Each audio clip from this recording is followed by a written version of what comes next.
Awami League, BNP, জাতীয় party, জামাত, বিপ্লবী, বাম, ডান, এদের বিদ্রোহ, এদের বিশৃঙ্খলা, তাহলে কি শুধুমাত্র ক্ষমতার লোভেই তারা এবং তাদের অর্থনৈতিক পকেটটা ভারী করার জন্যই রাজনীতি করেন? আমি যদি বলতে চাই যে দুর্নীতিমুক্ত রাজনীতিবিদ গঠন করার জন্য সবার আগে যে কাজটা করতে হবে সেটা হলো দলের মধ্যেই এই মুহূর্তে তাদের অর্থনৈতিক শৃঙ্খলা ফিরিয়ে আনতে হবে এবং দুর্নীতি দমন কমিশন সরাসরি প্রত্যেকটা দলের কার্যক্রমকে মনিটর করবে এবং তাদের অর্থনৈতিক উৎসকে এখনই মনিটর করা উচিত। আজকে দেখুন বিভিন্ন দল প্রোগ্রাম করতেছে বাংলাদেশের, ঢাকাতে, ঢাকার বাইরে, থানা লেভেলে, জেলা লেভেলে, বিভাগ লেভেলে। তারা কত লক্ষ টাকা একটা প্রোগ্রামে খরচ করতেছেন আপনি একবার একটু চিন্তা করেন। সেই টাকাটা কোথা থেকে আসতেছে? তাদের নেতারা যারা 16-18 বছর ধরে 18 বছর ধরে ক্ষমতার বাইরে, তারা কি এখনও অর্থনৈতিকভাবে এত শক্তিশালী? তাদের পকেটে হাজার কোটি টাকা আছে যারা এত বড় বড় প্রোগ্রাম অ্যারেঞ্জ করতে পারে, ম্যানেজ করতে পারে, ডোনেশন করতে পারে? কখনোই না। এই দলে ঢুকে গেছে পূর্ববর্তী সরকারের সুবিধাভোগী অনেক দালাল, চাটুকার, অর্থনীতিবিদ, ব্যবসায়ী।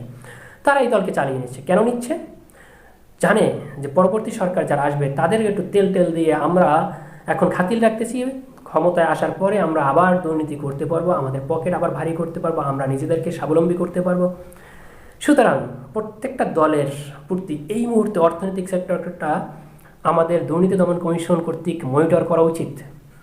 কোথা থেকে এত টাকা আসে? কেনই বা এত খরচ করে? একজন নেতা আসলে 500 মোটরসাইকেল কেন আসবে? 500 নয়, 2000, 3000 মোটরসাইকেল চলে আসে। ইভেন বড় বড় শোডাউনে 10,000 মোটরসাইকেল অ্যারেঞ্জ করে। একটা মোটরসাইকেলে যদি 200 টাকা খরচ হয়, তার 10,000 মোটরসাইকেলে খরচ কত? এই খরচটা কে ম্যানেজ করে, কে দেয়, কার পকেট থেকে আসে? এই জায়গাটা এখন ইনভেস্ট করতেছে দুর্নীতিবাজরা, শুধু ইনভেস্ট করতেছে এবং ইনভেস্টের রিটার্ন তারা নিয়ে আসবে ক্ষমতার পট ও পরিবর্তনের পরে। সুতরাং রাজনীতিকে যারা ব্যবসা করেছেন, ব্যবসায় পরিণত করেছেন, তাদেরকে বলতে চাই, একটা সময় ডায়লগ অনেকে দিতেন, ধর্ম আর রাজনীতি একসাথে চলে না, এই কথাটা বলে বলে মিডিয়াকে একেবারে ভরে ফেলেছিলেন। কিন্তু বাস্তবে প্রমাণ হয়েছে রাজনীতি এবং অর্থনীতি একই ব্যক্তির হাতে চলে না। রাজনীতিবিদ এবং অর্থনীতিবিদ একই জন হলে দুর্নীতি হয়। রাজনীতি এবং অর্থনীতি একই জন আর একই পরিবারের, একই গোষ্ঠীর হাতে থাকলে পরে সেখানে দুর্নীতি ঠেকানো সম্ভব নয়।